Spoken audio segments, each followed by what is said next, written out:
Hola, hola, bienvenidos a mi canal. Hoy te voy a enseñar a bordar estas florecitas silvestres en forma de estrella.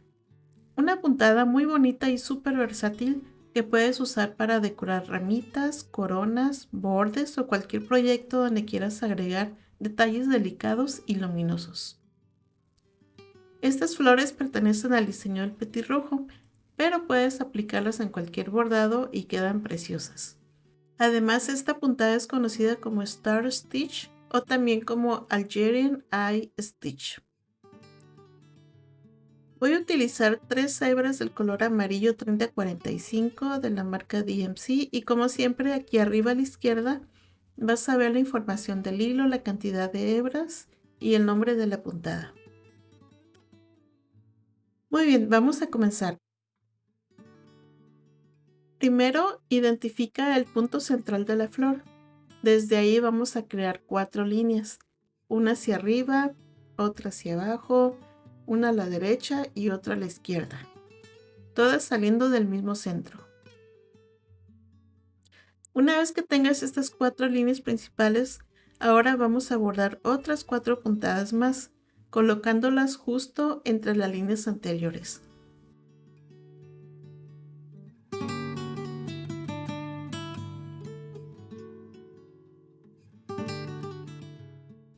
Esto forma esta estrellita tan característica con 8 puntas en total. La clave para que la flor se vea esponjosa y uniforme es hacer cada puntada con una tensión suave sin apretar demasiado para que el hilo conserve volumen y luz.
Y listo, así de fácil tienes una florecita tipo estrella, pequeñita, delicada y perfecta para darle vida a tus bordados. Puedes hacerla del tamaño que quieras y jugar con distintos colores para crear variaciones muy bonitas. Espero que este tutorial te haya sido de utilidad y que te animes a incorporar esta puntada en tus proyectos. Si quieres seguir aprendiendo más puntadas y ver cómo se aplican en bordados reales como este, te invito a seguir mi canal y activar la campanita. Fue un gusto tenerte aquí, nos vemos en el próximo video. Hasta pronto.